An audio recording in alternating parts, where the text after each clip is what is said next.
Bonjour à tous et bienvenue sur la tribune de Coruscant pour cette nouvelle vidéo de review dans laquelle on va aborder donc le nouvel épisode du livre de Boba Fett, donc le chapitre 6 et non pas le chapitre 5 comme je l'avais dit à la fin de la précédente vidéo. Et je suis encore une fois en compagnie de The Max Rebo Collection avec qui on va discuter justement de cet épisode. Bonsoir à toutes et tous. Quelque chose me dit qu'on va avoir beaucoup de choses à dire. Oui, énormément de choses. C'est ça. C'est d'ailleurs pas simple, je trouve, d'avoir un avis, ça va être compliqué. Tranché sur cet épisode. C'est très très compliqué. Du coup, comme d'habitude, ne vous inquiétez pas, on va faire une première partie sans spoil, même si elle va pas forcément être très grande, je pense, et suivie évidemment d'une partie avec spoilers dans laquelle on va revenir en détail sur l'intrigue, les éléments, tout ce qu'on a à dire en gros sur ce chapitre 6. Le titre du chapitre 6, c'est From the Desert Comes a Stranger. Alors je sais pas comment ils l'ont traduit en français, c'est du désert vient un étranger, ou quelque chose comme ça, je suppose. Tu te souviens du... J'ai même pas retenu le titre. D'accord, bon. Et du coup, on avait droit à un synopsis très lacunaire et qui, je trouve, ne correspond pas.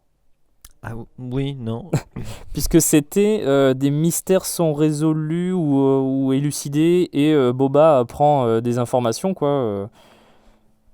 Je sais pas qui c'est qui s'est occupé de ce synopsis-là, mais rien à voir. Ce serait bien qu'il voit l'épisode, effectivement, avant d'en écrire le synopsis. C'est ça. On va donc commencer par la première partie sans spoil, dans laquelle on va donner notre avis global sur l'épisode. Et bien justement, je vais te poser la question, qu'est-ce que tu en as pensé justement de ce nouveau chapitre ? Alors, c'est très très difficile, je trouve, d'avoir un avis sur cet épisode. C'est ce que tu disais au début, en effet. Dans le sens que j'ai vu des choses qui m'ont plu, j'ai trouvé un épisode intéressant, mais totalement hors sujet. Enfin, j'ai ce sentiment, alors peut-être qu'après, en voyant le 7e épisode, les wagons vont se raccorder et certaines choses prendront tout leur sens, mais là encore, comme l'épisode précédent, mais justement parce qu'il y a aussi l'épisode précédent, c'est quelque chose qui me dérange beaucoup plus, ce côté hors sujet quasiment de tout l'épisode. Et donc je suis face à un épisode où il y a effectivement des éléments d'intrigue et visuellement c'est sympa, il y a des effets qui sont même mieux réussis que par le passé, il y a des petites choses intéressantes. Mais là, j'ai l'impression que ces petites choses intéressantes, c'est du fanservice pour du fanservice, qu'elles n'ont pas spécialement plus de légitimité. Alors donc, c'est ça encore où je suis assez précautionneux dans ce que je dis, parce que peut-être que par la suite, je vais me tromper. Et enfin, ce que j'espère, que les wagons se raccorderont bien et qu'on dira bon sang, mais c'est bien sûr, c'était génial. Mais là, vraiment, donc ce sentiment d'avoir, tu vois, d'être un prof qui lit un devoir hyper intéressant, mais qui est totalement hors sujet. Je suis prof de physique-chimie. Et lire un devoir sur les chevaliers paysans en l'an 1000 au lac de Paladru, donc un devoir d'histoire géo, ça me laisse un peu sur ma faim. Alors les gens vont croire que tu es prof de physique maintenant. Alors, peut-être. Alors que peut-être, c'est dit, je ne sais pas. Peut-être, un mystère. Mais voilà, donc ça me met dans une situation très inconfortable en disant effectivement voilà, c'est intéressant, mais du point de vue de la narration et de l'histoire qu'on veut raconter sur cette série, il y a des trucs que je trouve particulièrement gênants et qui me laissent énormément sur ma faim. C'est compliqué, je suis assez d'accord. Pour le coup, si je dois vraiment juger sur l'épisode en tant que tel, j'ai beaucoup apprécié l'épisode. Sur de nombreux éléments qu'on nous présente, j'avais vraiment envie de les voir d'une certaine façon, on va dire. Je reste vague. Vraiment, il y avait des choses que j'avais très envie de voir en live, ou même, il y a des choses d'ailleurs, des premières apparitions en live qui sont quand même très très cool pour le coup, je vais pas en dire plus pour le moment. Mais, comment dire, même problème que l'épisode d'avant. Je te rejoins sur le hors-sujet. Encore une fois, on a droit à un épisode qui est déconnecté de l'intrigue principale. Là, on peut le dire maintenant, puisque tout le monde a vu l'épisode précédent. Alors j'espérais vraiment à la fin du chapitre 5 qu'on raccorde avec l'intrigue principale sur Boba Fett. Le fait est que, bah non, on y revient très très peu, même si pour le coup, il y a une amélioration par rapport à l'épisode d'avant, je trouve, parce que là, il y a quand même des éléments de l'intrigue de The Book of Boba Fett qui sont présents. Alors quand je dis l'intrigue de The Book of Boba Fett, ce qui se rattache à Boba, l'intrigue sur Tatooine. Oui, oui. Il y a quand même des éléments qui sont présentés là-dedans, mais encore une fois, là c'est plus la totalité de l'épisode, mais c'est une grande majorité de l'épisode qui a plus ou moins sa place dans la série, je trouve. Et comme tu dis, si ça se trouve, avec l'épisode 7, il y aura des justifications, il y aura des choses qui seront présentes dans ce dernier chapitre, peut-être qui nous feront changer d'avis justement sur le côté hors-sujet de tout ça, ou en tout cas le rendre un petit peu moins hors-sujet. Ça, j'irai un peu plus en détail, je pense, dans la partie avec spoil. Mais là, en l'état, j'ai l'impression d'avoir encore une fois regardé un épisode qui, à 3/4, provient d'une autre série, quoi. Donc, Bah, tu vois, moi, ce qui me frustre en fait, c'est de me dire, est-ce que le perso, est-ce que Boba Fett ou est-ce que même le fil rouge de cette série est pas suffisamment intéressant pour finalement qu'on ait 6 épisodes complets sur ce fil rouge, parce que tu vois, donc on n'a plus les flashbacks qu'on avait précédemment, mais on s'en est arrêté là, et pour le coup l'intrigue, enfin le vrai fil rouge de la série, depuis la fin de l'épisode 4, n'a pas vraiment repris. c'est ça. Enfin, ou alors Très légèrement. très légèrement, et surtout que les 4 premiers épisodes, ça parlait quand même de Boba Fett avec ses flashbacks, il y avait passé, présent, il y avait des choses intéressantes, mais sur le présent qui... comme je te disais, j'avais toujours ce sentiment de voir une grosse introduction et que les choses allaient enfin démarrer.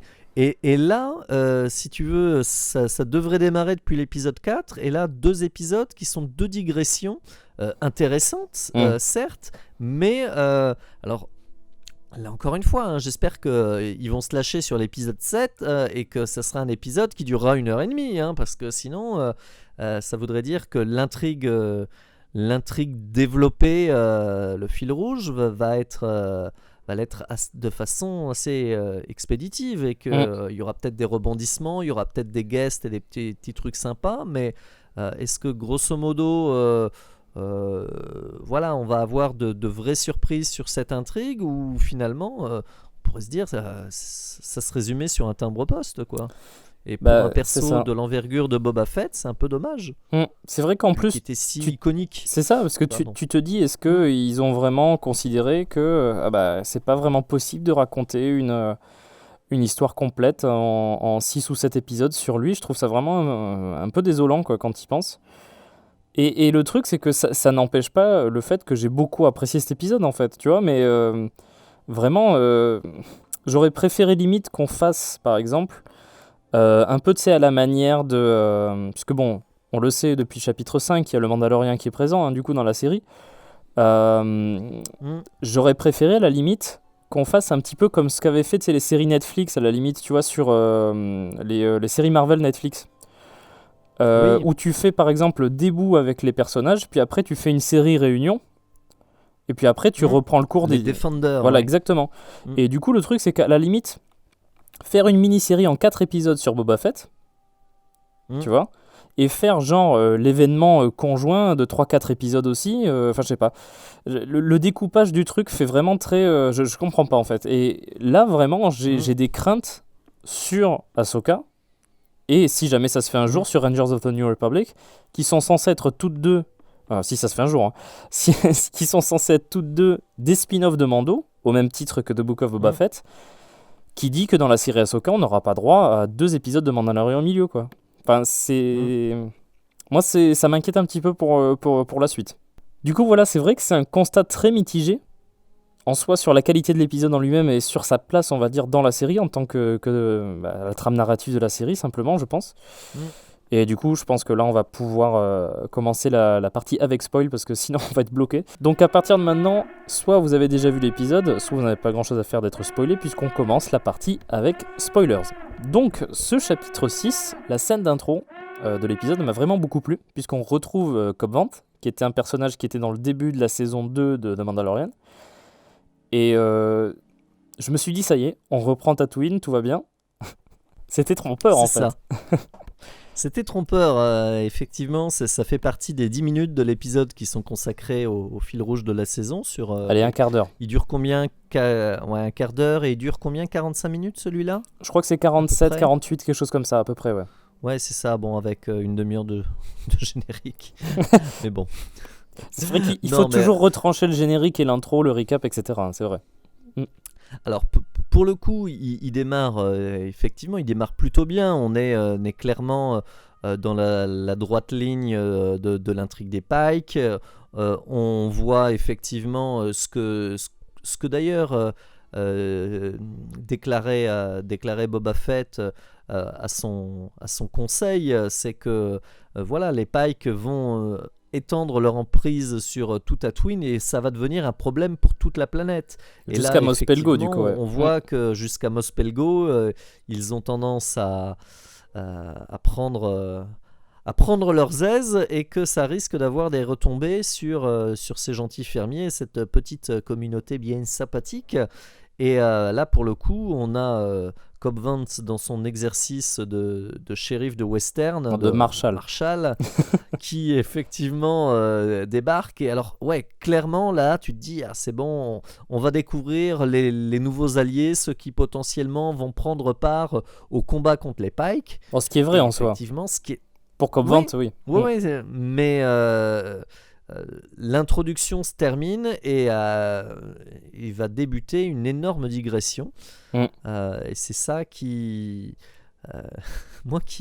m'embête un peu quand même, surtout qu'elle soit si longue, quoi. Ouais, mais juste pour revenir sur l'intro, il y a un truc que j'ai bien aimé, c'est quand même qu'ils te réintroduisent le personnage de Cobb Vanth pour The Book of Boba Fett, tu vois. Et comme tu dis, c'est très intéressant en termes de contexte parce qu'on voit que les Pike viennent jusqu'à Mos Pelgo.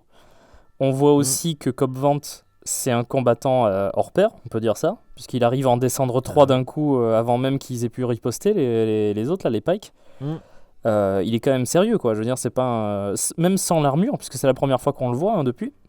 Sans l'armure de Boba Fett, il arrive à s'en sortir. Et du coup, tu te dis, c'est vrai que Cobb Vanth, moi j'espérais qu'on le revoie justement dans la suite, puisque ça peut être un allié quand même assez avantageux, on va dire, pour le combat contre les Pike. Donc j'étais vraiment très content de le voir. J'adore l'acteur en plus, pour le coup, c'est Timothy Olyphant. Et encore un personnage qui est plus charismatique que Boba Fett. Et qui est, faut-il le rappeler quand même, a été créé dans les romans du canon, donc dans Aftermath. Donc ça, c'est une des grandes forces, on va dire, du début de la saison 2 de Mandalorian aussi. Et franchement, le voir revenir dans la série, je me suis dit, bah oui, bah, c'est normal, c'est logique, il est sur Tatooine. S'il y a la merde sur Tatooine, eh ben, évidemment, ça va finir par toucher Mos Pelgo. Donc, va y avoir Cobb Vanth qui va se retrouver impliqué là-dedans. Donc, franchement, très logique, tu vois, comme build-up justement de l'équipe potentielle de Boba. Là, c'est parfait, mais quoi. Totalement. Parce que effectivement, tu t'attends à les voir, tu t'attends même, j'allais dire, à revoir des Tusken, certains peut-être ex-chasseurs de primes du passé de Boba Fett. Enfin, avoir une équipe se monter et finalement, si ce fléau menace tout Tatooine, les persos rencontrés au fur et à mesure des épisodes de The Mandalorian ou de The Book of Boba Fett, effectivement, qui vivent sur Tatooine, tu les attends à prendre part à ce combat. Donc ça, c'est pour le coup totalement logique. C'est une intro plutôt efficace, très, très western. Donc, ah oui, alors là, on est pile dans la thématique en plus, c'est magnifique. Même le thème de Cobb Vanth, qui était présent dans la saison 2, il est très très très western, il est magnifique, le thème musical. Mais du coup, voilà, on a une excellente intro. Et du coup, en fait, il y a le titre, avec le titre du chapitre, et on voit le N1 customisé de Din arriver dans l'écran, et bah, du coup, on va raccrocher les wagons avec ce qu'il a dit à la fin de l'épisode, en fait. Genre, je vais faire une petite visite, un petit ami. Bah ouais, et alors, c'est pour ça que, alors là, bah pour le coup, je m'y attendais pas du tout, en fait, à ce qu'ils suivent ce chemin, parce que bon... tu vois encore, comme je disais, l'épisode de la semaine dernière était super, mais donc effectivement, on faisait une pause dans l'intrigue de The Book of Boba. Là, on continue finalement cette pause, du moins, enfin voilà, apparente, hein, parce qu'on va continuer de développer l'intrigue de de The Mandalorian, qui est finalement la suite de ce qu'on avait vu dans le final de la saison 2, avec en quelque sorte, il a quelque chose à régler, c'est les adieux à Grogu, et donc voilà, on le mène à la rencontre de Luke Skywalker pour qu'il aille faire ses adieux et offrir un présent, donc pour peut-être l'aider à tourner cette page qui semble très difficile pour lui, mais c'est vrai que finalement on prolonge la digression de la semaine dernière, et toujours sur une série d'un format aussi court, c'est un peu short. Ils ont pris cette intrigue présentée dans le chapitre 5 comme si ça faisait partie logiquement de l'histoire de The Book of Boba Fett, en fait. Ben oui. C'est ça le truc. Et pour le coup, je suis pas vraiment convaincu du fait que ça ait sa place là-dedans, quoi. On en a déjà parlé de toute façon pour la dernière fois. Bah, disons que tu vois, l'épisode de la semaine dernière, c'était clairement ça faisait parenthèse. C'était une parenthèse, mais si tu veux, il a besoin de recruter des alliés. Din Djarin, il lui a rendu service par le passé, et c'était entre guillemets un épisode grand luxe pour représenter ce personnage iconique et voilà, annoncer de façon longue le caméo et le retour finalement du héros de la série mère dans le spin-off. Là, effectivement, tu te dis tu fais ça pour un épisode, mais là, effectivement, c'est que finalement, tu suis de nouveau l'intrigue de The Mandalorian en plein milieu de cette série sur Book of Boba, et tu laisses finalement le perso auquel on est censé s'intéresser totalement de côté. Autant le dire tout de suite, Boba Fett, il est là 1 minute dans l'épisode, quoi. Il est là 1 minute dans l'épisode, il dit rien, c'est lui qui fait encore un caméo 2 épisodes de suite dans sa série. Caméo dans le dernier épisode, il était juste mentionné. Là, on le voit, mais finalement, il est même pas à la manœuvre. C'est même pas lui. Tu vois qui. C'est Fennec Shand qui est en train de faire le briefing en plus. Voilà. Fennec Shand fait le briefing, donc finalement c'est elle encore une fois qui a la manœuvre, et c'est pas Boba qui donne ses consignes et qui joue ce rôle de leader. C'est dommage, parce qu'on a vraiment l'impression que c'est triste, qu'ils n'ont pas grand chose à raconter ou pas assez pour faire une série entière sur ce personnage, et c'est assez frustrant. Après, du coup, pour revenir sur toute cette... puisque c'est quand même une grosse partie de l'épisode, on se rend compte que Mandalorian, que Din Djarin, va sur la planète où se trouvent Luke et Grogu. Et d'ailleurs, alors je pense que je vais le placer tout de suite, on a l'impression qu'il s'agit de la même planète que dans les flashbacks de l'épisode 8, du coup, où on voit l'académie Jedi de Luke. Et pour le coup, quand j'ai vu ça, je me suis dit, ah ouais, non, mais c'est magnifique quand même. Tu vois, on voit la construction justement de cette académie Jedi après que Din soit tombé sur R2D2 d'ailleurs. Toujours aussi, spécial, ce R2D2 quand même, vu ce qu'il lui fait faire. C'était quand même assez drôle, j'avais trouvé. Mais on voit en fait la création de l'académie Jedi de Luke. Donc on se dit qu'entre temps, en fait, jusqu'au Mandalorian, il a pas encore créé son truc, et de fait Grogu ça deviendrait son premier étudiant d'ailleurs, son premier padawan. Oui, c'est ce qu'il dit, c'est ce que Luke dit, mais bon, après voilà, c'est chouette, mais je vais être trivial, mais qu'est-ce que ça vient foutre là, quoi? Mais je pense que là, pour aborder cette partie, il vaut mieux plus poser cette question en fait, parce que sinon tu vas toujours te redire genre qu'est-ce que ça fout là, c'est ça. Mais je suis d'accord. Finalement il vient, et tu vois, c'est même ça qui est gênant, parce que donc finalement on va assister à la formation de Grogu, donc finalement qu'on va revoir dans cet épisode, du coup, on a le Mandalorien qui vient, et en plus qui repartira, et l'intrigue qui continue sans lui, donc c'est même pas lui le point central de l'épisode, c'est Grogu, clairement. Le point central, effectivement, c'est Grogu, qui n'a là pour le coup aucun lien avec Boba Fett dans son intrigue, à moins que à la fin ça soit Grogu qui vienne sauver tout le monde, ou Luke, mais voilà, je pense plutôt ça, mais après on en reparlera, je pense, par la suite. Mais pour le coup, c'est vrai que tu te dis, il y a toute la formation de Grogu, et comme tu dis, vraiment le point majeur de toute cette partie là, c'est même plus Din, en soi. Il est quand même Mm. important dans ce qui se passe, hein, d'accord? Mais c'est vraiment l'accent est mis sur Grogu, comme tu dis, une fois que Dean est déjà parti, on continue de montrer des scènes qui se passent encore sur cette planète, dont on connaît toujours pas le nom d'ailleurs, j'aimerais bien savoir comment elle Mm. s'appelle d'ailleurs. Mais du coup, ouais, tu te dis, qu'est-ce qu'on fout là? Mais après, au-delà de ça, c'est quand même j'ai trouvé quand même que toutes les scènes autour de l'entraînement de Grogu étaient très bien faites, pour le coup. Il y a Mm. de très très bonnes scènes entre Luke, qui est 1000 fois mieux que dans le final de la saison 2 de Mandalorian. Alors, il était pas mal Mm. en soi, hein, dans Mando, ça passe pour quelques instants. Là, pour le coup, il est vraiment présent dans une bonne partie de l'épisode. Mm. On le voit parler, on le voit bouger, on le voit agir. Mm. Et j'ai l'impression qu'ils ont très très bien fait de recruter la personne en question, c'est qui avait fait le fameux deepfake. Parce qu'il me semble que là, c'est Oui. plus du CGI comme ils avaient essayé de faire dans la saison 2, mais c'est vraiment un deepfake. Comme sur YouTube par exemple, là, comme justement la fameuse personne qui avait été recrutée par Lucasfilm exprès grâce à son deepfake qu'il avait fait Ah ben, sur Mandalorian. Donc, si c'est lui effectivement qui est derrière cette scène ou qui a participé, il a fait effectivement du bon boulot et il nous recrée en fait mm, l'entraînement de l'Empire contre-attaque avec le avec passage Grogu, ouais. de flambeau où c'est effectivement lui qui c'est Luke qui enseigne à Yoda, enfin à Grogu, clairement avec des répliques qui font écho, enfin qui sont même celles de l'Empire contre-attaque. Il reprend exactement ces répliques-là. T'as même le petit thème de Yoda qui revient musicalement quand il parle de Ah, tu sais, tu me rappelles de quelqu'un que j'ai connu, c'était un grand maître Jedi. Non, mais ça, c'est super mignon, c'est assez sympa à voir, tu vois. J'ai trouvé que ces scènes étaient très très bien entre Luke et Grogu. Mais je trouve que tu vois, tu le résumais bien tout à l'heure, j'allais dire Factuellement, en c'est termes ça. de lore.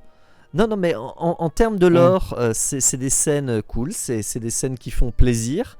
C'est Mais intéressant à voir en tant que tel. ouais, c'est intéressant à voir en tant que tel, mais c'est hors sujet, quoi. Ouais. Donc je trouve ça chouette, mais je suis vraiment partagé Mm. euh, avec aussi la promesse de la série. Parce que, bon, et surtout, alors je veux pas dire que ça perd de sa saveur, mais c'est vrai que autant l'apparition de Luke dans le final de la saison 2, c'était énorme. Bon, maintenant, on le connaît, et donc, finalement, bon, ça a quand même moins d'impact. Les scènes sont superbes, mais finalement, est-ce on te tease pas aussi que, grosso modo, bon, bah, voilà, Grogu va revenir auprès du Mando. Enfin, il y a tout ça C'est la question de fin, hein. qui est teasé dans ces scènes et qui, bon, moi, j'allais dire, scénaristiquement parlant, c'est dommage. Je trouve qu'il avait une tellement belle porte de sortie que le faire revenir, bon, je trouverais ça hyper dommage. Même si j'adore ce personnage qui est toujours aussi mignon Mm. avec ses amis les grenouilles. Après, ceci dit, Enfin, sur cette question-là, je suis assez d'accord avec toi sur le fait du retour potentiel de Grogu. Après, par contre, je reste quand même globalement pas très emballé par l'idée. C'est ce qu'on avait déjà dit, hein, la dernière fois d'ailleurs. Il y a vraiment un dilemme qui est mis en place depuis un moment, même dans Mandalorian, entre son statut de Foundling, donc de Mandalorian en fait, hein, de Grogu, et de futur Jedi. Et c'est vrai qu'en plus, c'était un truc qui était dit dans l'épisode précédent, mais quand il a un échange avec l'armurière et qu'il lui dit en fait, le truc, c'est que les Jedi et les Mandaloriens, c'est les inverses, quoi, c'est les opposés. Avec le credo clair. mandalorien qui est là sur la loyauté, le lien aux autres, alors que les Jedi, il y a cette histoire de ne pas avoir de sentiments, d'affection. Et du coup, c'est vrai que tu dis, il va y avoir un moment où ça va couper, quoi. Je veux dire, c'est soit l'un, soit l'autre. Tu peux pas mélanger. Il y a que Tar Vizsla, le créateur du Darksaber, qui je sais pas comment, j'espère qu'on aura son histoire un jour d'ailleurs, mais qui a été les deux en même temps. Mais pour le coup, là, tu te dis, Grogu, il va falloir qu'il choisisse. Et du coup, ouais, c'est vrai que là, il y a la question de l'épisode à la fin, clairement, c'est puisque là, Dean est venu pour lui apporter son petit truc, là, son armure. Et il y a la question d'ailleurs. C'est ça, une petite cotte de maille en Beskar faite pour Grogu. On avait raison une du coup. Petite grenouillère en Beskar. C'est ça. Et du coup, la question que pose Luke, et je trouve qu'il est assez, comment dire, il est pas dur avec Grogu, mais je veux dire, c'est un truc tellement important qu'au bout d'un moment, il faut que la question soit posée, il faut qu'il choisisse. Soit il redevient sous la charge de Dean, et écoute, un Jedi, tant pis quoi. soit il devient un Jedi, et soit il abandonne justement le Din Djarin. Après, par contre, ça témoigne, je trouve, du dogmatisme de Luke en tant que Jedi, de la même façon que ceux de la prélogie. On n'est pas encore à une version évoluée, tu vois, qui admet 2-3 trucs quand même. Mais, et d'ailleurs, le truc, c'est que le choix est proposé. Bon, on fait un petit peu dans le désordre, hein, c'est pas grave, mais le choix de Grogu, je trouve qu'il est assez sympa parce que t'as la côte de maille, le Beskar de Din Djarin, sur lequel t'as l'impression qu'il va se jeter dessus en plus, quand il la voit. Et il doit choisir entre ça et le sabre laser de Yoda, qui pour le coup, joli symbole pour le coup, je trouvais. Et ceux qui crient déjà à l'incohérence, ne vous inquiétez pas, puisque ça a été un cas qui a été assez particulier, puisque le sabre de Yoda, on l'a vu dans un comics qui se passe juste après l'épisode 3, et dans lequel, si tu veux, c'est Masameda qui le détruit face à tout le monde devant le temple Jedi, dans une sorte de cérémonie où ils ont récupéré tous les sabres laser des Jedi qu'ils ont éliminés sur Coruscant, pour montrer que les Jedi s'étaient révolus, c'était terminé. Mais sauf qu'en fait, le truc, c'est que ce comics-là contredisait déjà un bouquin qui présentait, tu sais, c'est le fameux Complete Locations, c'est les hauts lieux de l'action, ce genre de choses, tu sais, avec les bâtiments, les endroits et tout, où on montrait que Yoda, qui est un livre canon du coup, qui était canonisé, où on montrait que Yoda avait un sabre laser dans sa hutte sur Dagobah. Donc tu vois, il pouvait pas y avoir... Oui, je me souviens de ce bouquin. Oui, je crois que j'ai ce bouquin, et effectivement, je me souviens d'une tranche où on voyait effectivement que son sabre était caché dans sa hutte. Il s'en sert plus, mais il le cache. Et d'ailleurs, sur cette question-là, c'est Matt Martin, qui fait partie du story group de Lucasfilm, qui avait dit que potentiellement, il pourrait en avoir plusieurs, par exemple. Donc là, le truc, c'est qu'il pourrait y avoir un des sabres de Yoda qui a été détruit sur Coruscant. Il s'en est peut-être fait un deuxième plus tard, mais qu'il a choisi de ne pas utiliser en exil. Donc là, honnêtement... Le retcon, il y avait déjà des soucis autour du sabre laser de Yoda avant l'épisode, donc j'ai pas de problème par rapport à ce fait en particulier. Oui, non, mais après, bon, ça je veux dire, c'est mineur dans le... Non, bien sûr. Mais disons que c'est quand même agréable quand il n'y a pas de retcon à faire, quoi. Donc là, il n'y en a pas pour le coup, il n'y a pas raison de gueuler. Mais du coup, tu vois, il doit vraiment choisir entre ces deux-là, et c'est un choix, je trouve, qui est tout à fait logique. Mais je suis d'accord avec toi pour dire la fin de la saison 2 était forte.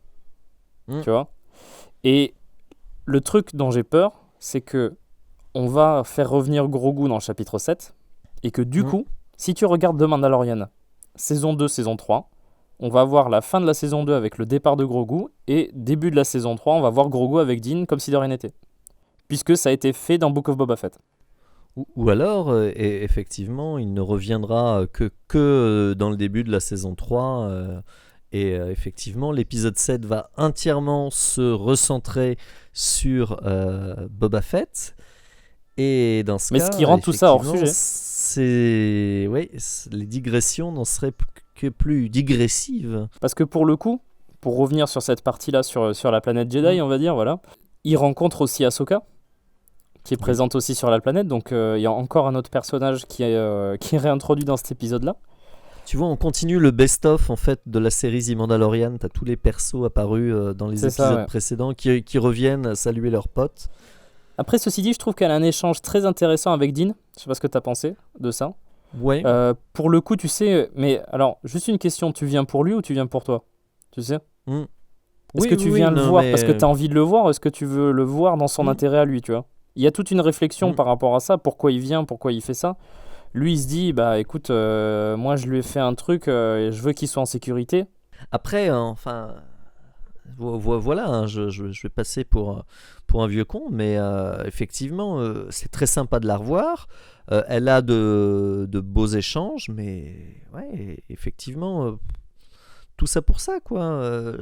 Tu vois, c'est presque des trucs, enfin, là, le dernier épisode de la saison, je m'ennuie presque, moi. Ah, pour le coup, je me suis vraiment pas ennuyé sur celui-là, parce que avec tout ce qui est présent et tout ce qui est montré, je le trouvais très... pas captivant non plus, mais tu sais, j'étais vraiment dedans par rapport à ce qu'on te présentait, même si en fait, au bout d'un moment, je me suis dit, bon d'accord, c'est hors sujet, je m'en fous, vas-y, continue. Mais ouais, une fois que j'étais dans ces scènes-là, j'étais vraiment dedans, quoi, pour le coup. Moi, pour le coup, j'ai pas trop réussi à rentrer. Ouais. D'accord, ouais. Ça t'a laissé un peu extérieur, quoi. Encore une fois, tu t'es dit, on va se retaper du hors-sujet. Ouais, parce que grosso modo, je pense qu'il y avait... Ouais, voilà, c'est qu'il y aura une saison 2 derrière et qu'on va rentrer enfin dans le vif du sujet Ça prochainement. m'étonnerait.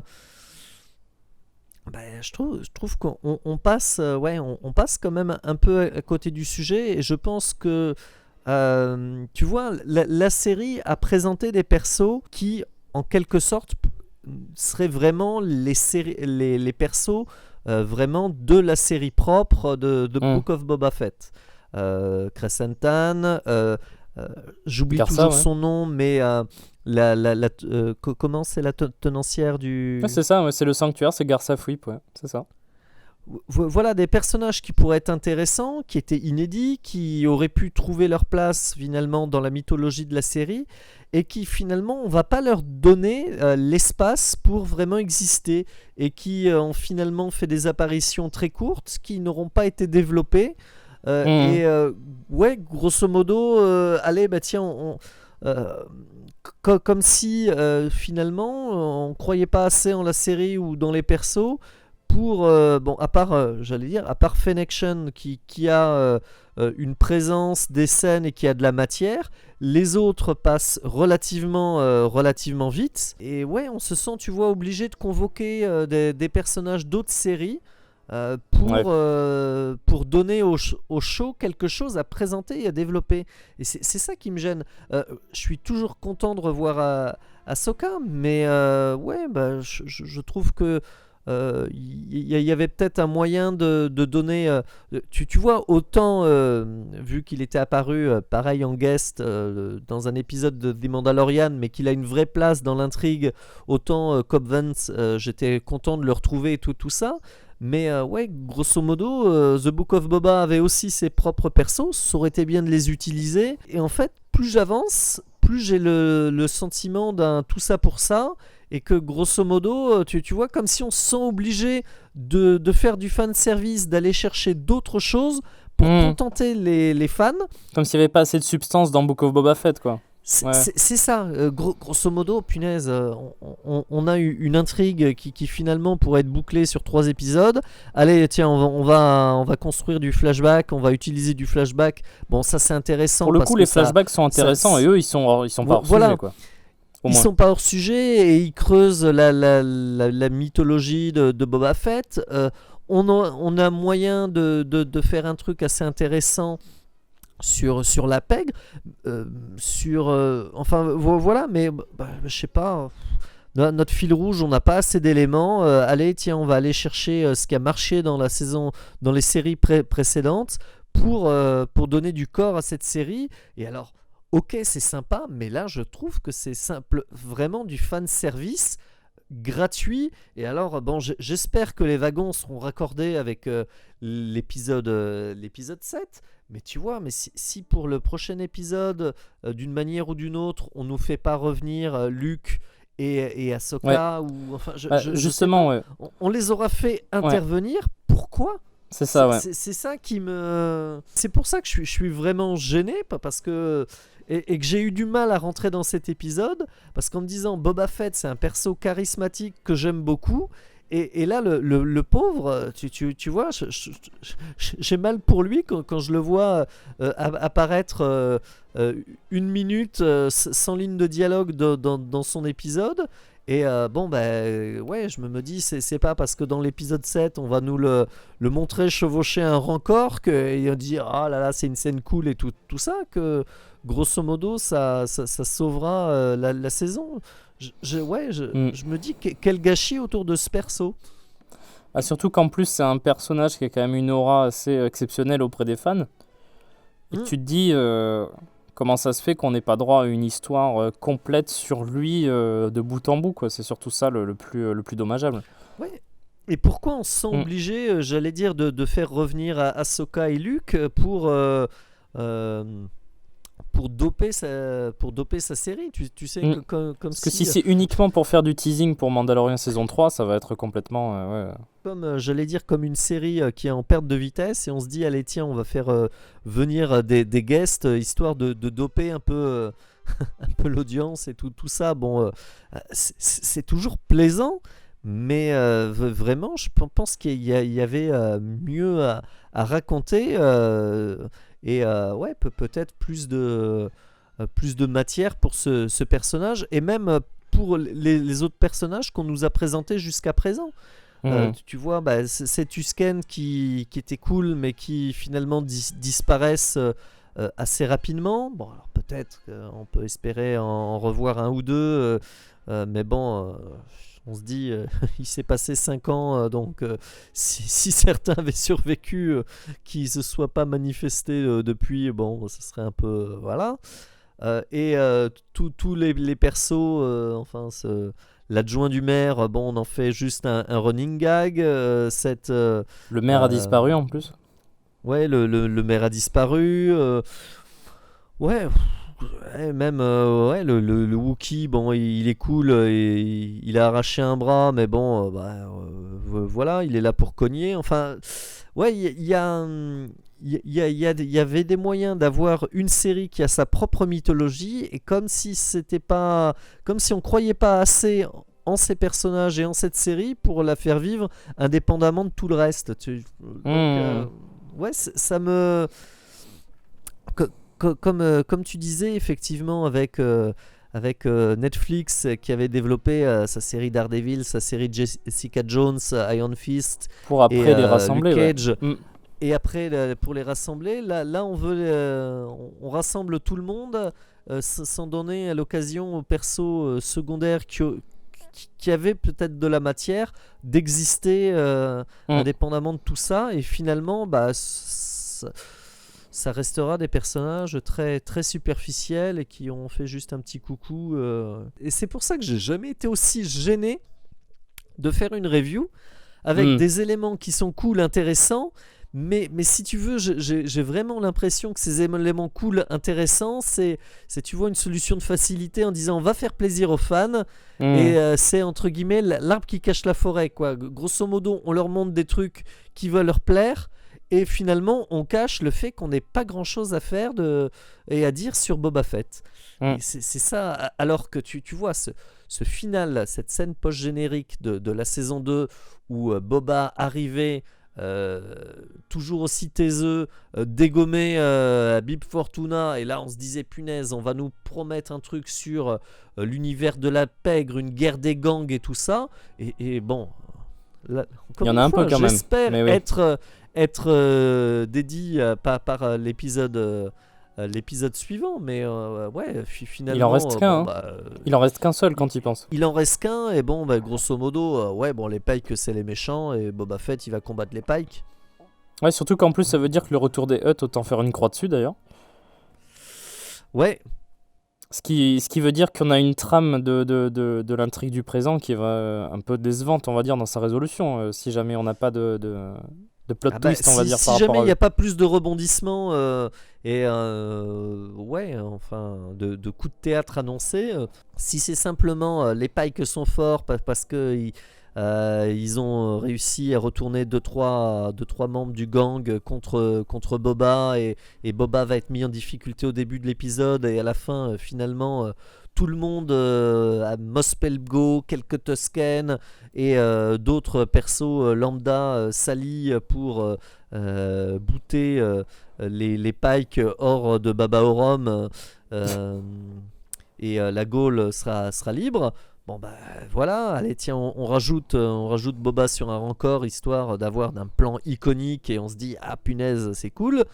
Mais bon, si c'est finalement tout ça pour ça, ça sera assez frustrant de ne pas avoir plus de retournement de situation, et alors qu'en plus on avait moyen de développer comme jamais finalement le monde de la pègre, la complexité des gangs, et enfin c'est pas très complexe comme intrigue au final, hein.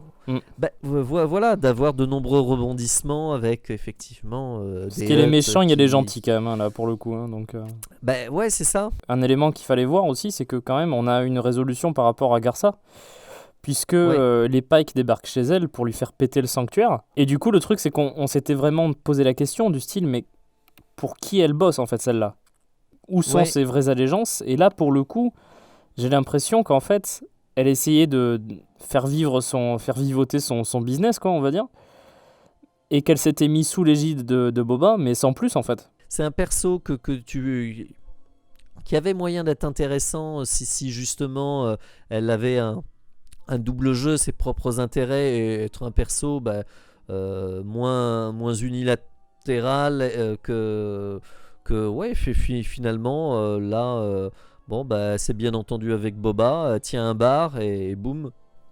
Après, ceci dit, c'est un bon moyen pour les Pike d'asseoir, on va dire, leur présence et leur menace. Oui. Mais pour le coup, pour son intrigue à elle, c'est pas très très élaboré, quoi, on va dire. Voilà, et finalement, tu raccordes, j'allais dire, les wagons assez rapidement et assez peut-être maladroitement, en disant que voilà, donc tu as Din Djarin qui revient, qui rencontre enfin Boba Fett, enfin plutôt Fennec, et donc qui expose effectivement le fait que la menace Spike est plus que jamais présente. Paf, donc justement la menace Pike se concrétise avec entre guillemets cette attaque et aussi le fait qu'ils envoient un de leurs hommes de main. Oh oui, ça on va en parler après, ouais. ça va être bien par contre. Amos Pelgo rappelait effectivement que le shérif a été très, très impudent de se heurter au Pike. Dès que tu as cette scène avec Cobb Vanth, je me suis dit, si ça se trouve, en fait, il va en prendre plein la gueule plus tard à cause de ça. Ouais. On va revenir lui chercher des noix à Mos Pelgo et pour le coup, moi je pense qu'on peut l'aborder maintenant. Allons-y, Cad Bane. Cad Bane est dans l'épisode en live et ça pour le coup, qu'est-ce que je le voulais. Je voulais tellement le voir parce que ça c'est un personnage qui fait sens dans le contexte. C'est pas un caméo simplement. Clairement. C'est un personnage qu'on peut intégrer dans l'intrigue comme Black Krrsantan de façon très logique. Vu leur profession, vu ce qu'ils font, et ça m'étonne pas du tout de me retrouver avec Cad Bane du côté des Pike, puisque Cad Bane c'est un enfoiré quand même, faut quand même le rappeler. On a beau l'adorer, mais c'est quand même une enflure.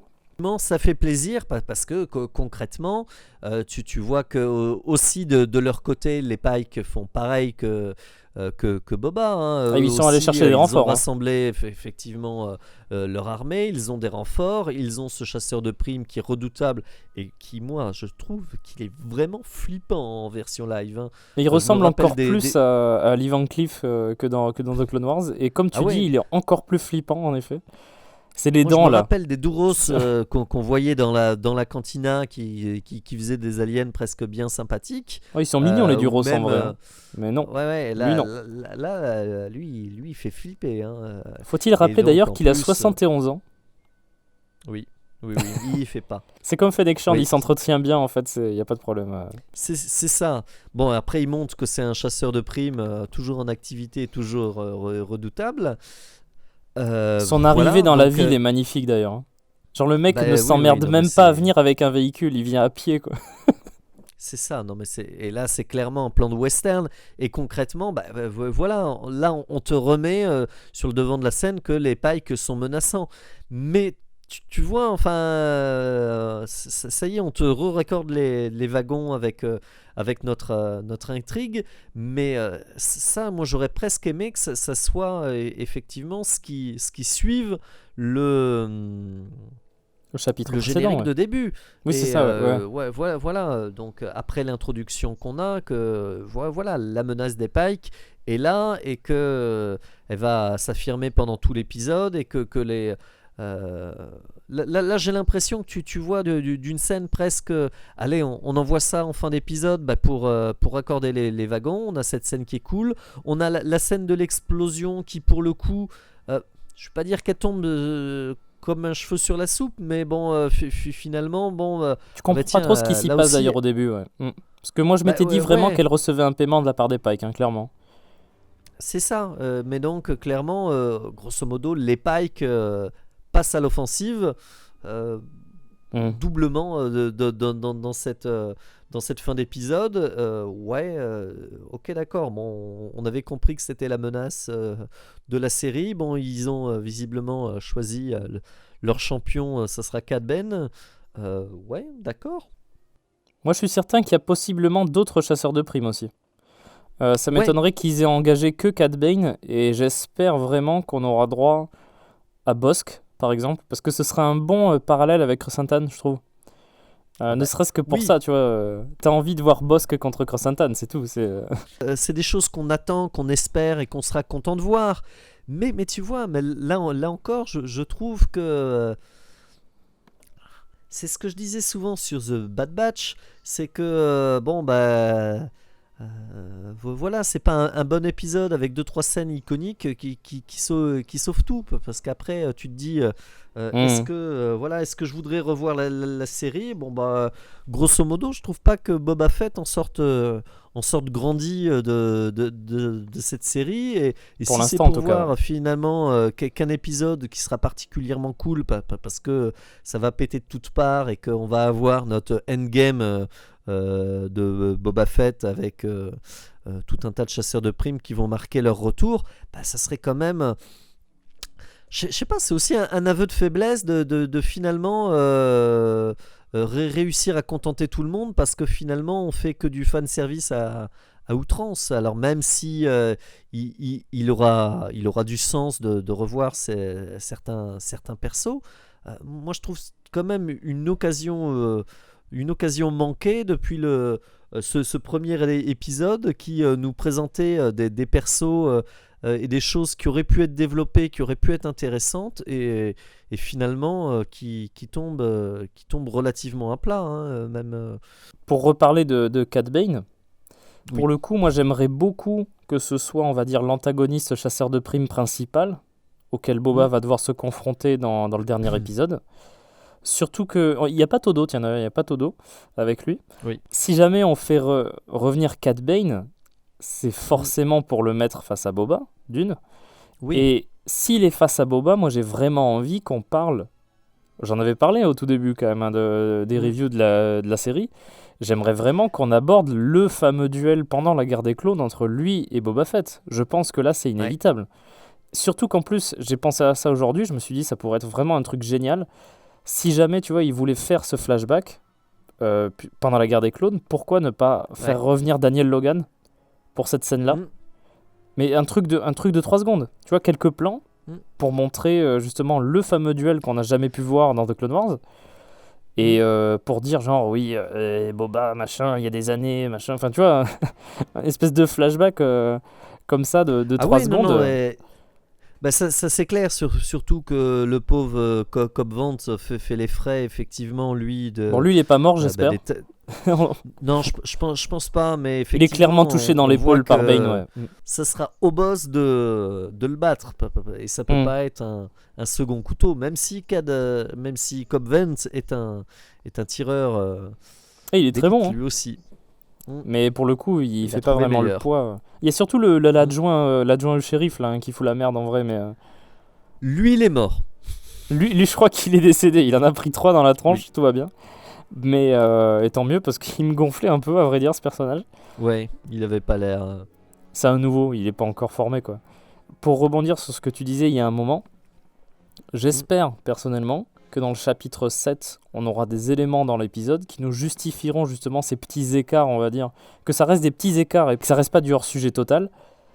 J'espère vraiment que dans ce dernier chapitre, on aura par exemple, je ne sais pas, parce que là, honnêtement, le dilemme de fin, je suis prêt à parier que Grogu va choisir l'armure et que Luke va devoir ramener Grogu à Din Djarin.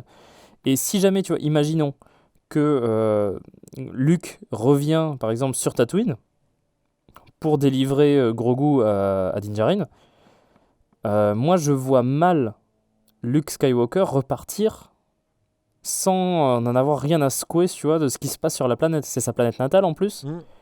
Savoir que la planète va se faire complètement capturée par un syndicat du crime, même si Boba Fett c'est un ancien antagoniste qu'il a connu parce que il a capturé Han Solo, ils ont combattu ensemble à la bataille du puits de Carkoon. Il a être long cet épisode, hein. C'est ça, mais moi j'aimerais beaucoup que Luke soit intégré dans l'histoire principale de The Book of Boba Fett, à la limite. Ça justifierait sa présence, en tout cas, dans ce chapitre 6, tu vois. Ça ne rendra pas le truc totalement intégré à la série, mais ça fera un peu moins hors sujet, quoi, déjà. Aussi, un truc que j'espère voir, c'est que on sait ce qu'ils sont capables de faire avec les deepfakes de Luke. Je veux pas dire, mais il y a eu des rumeurs il y a pas si longtemps que ça par rapport à la présence de Han Solo dans la série.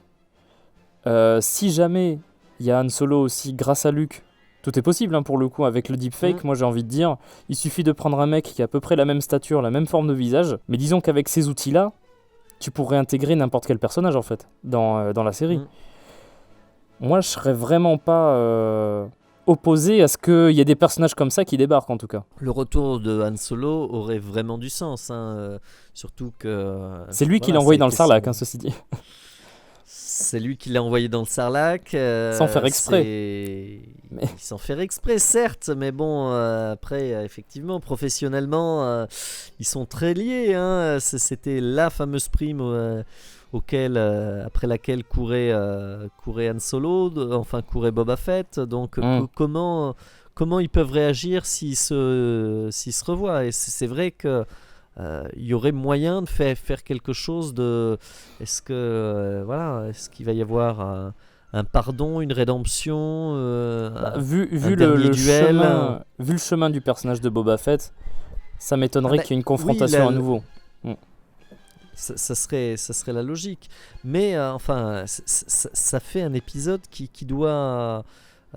enfin, s'il y a tous ces personnages, s'il y a toutes ces choses, parce que le problème, c'est que tu vois, là, on a l'impression que durant 2 épisodes, on a commencé de nouvelles intrigues sans faire progresser la trame principale. Donc, s'il faut boucler tout ça dans l'épisode 7 pour que la série ait du sens, il va y avoir du taf. Hein, et ça serait bien surtout qu'on se dit qu'il va falloir quand même se recentrer vraiment sur Boba Fett. Ça serait bien qu'on parle un peu de lui aussi. Hein. Après, ceci dit, s'il y a vraiment du relationnel entre Luke et Han, par exemple, et Boba, ça inclut quand même Boba Fett dans la série, si tu vois ce que je veux dire. Oui, mais... On n'a pas le droit à une intrigue avec Han Solo qui fait ses micmacs dans son coin pendant l'épisode 7, si tu vois ce que je veux dire. Si jamais on a ce personnage, encore une fois, évidemment.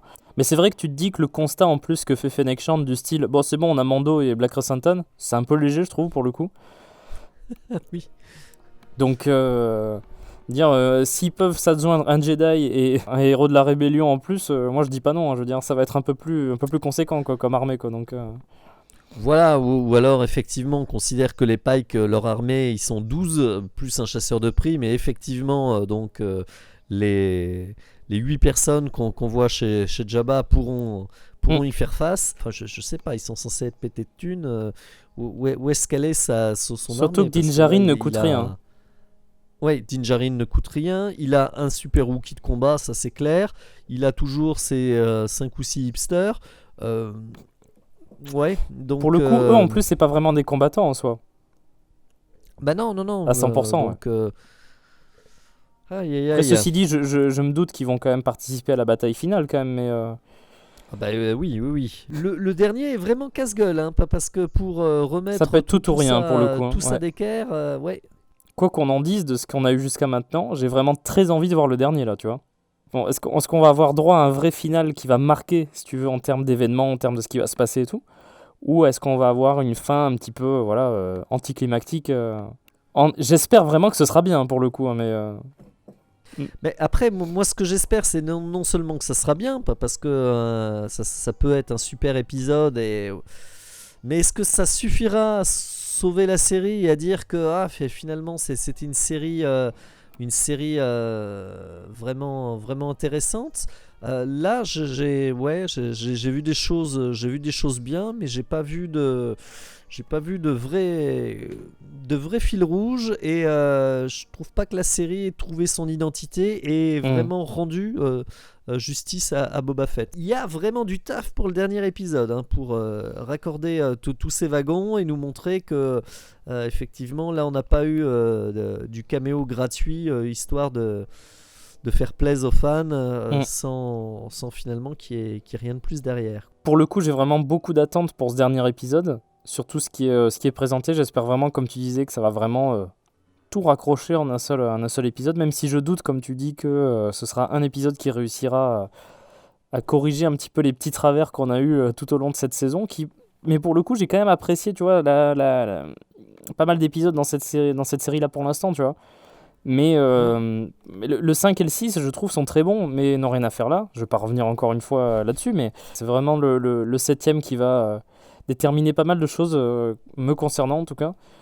Donc, hâte de voir ça, nous on sera là pour en discuter dans tous les cas, donc on va voir. Du coup j'espère que cette vidéo de review sur le chapitre 6 vous aura plu. Si c'est le cas, n'hésitez pas à laisser un like, à partager la vidéo, à commenter évidemment aussi pour décrire l'avis que vous avez sur cet épisode. Moi je dois avouer que je suis très curieux à l'idée de lire vos commentaires et de voir aussi ce que vous avez pensé de cet épisode qui est tellement...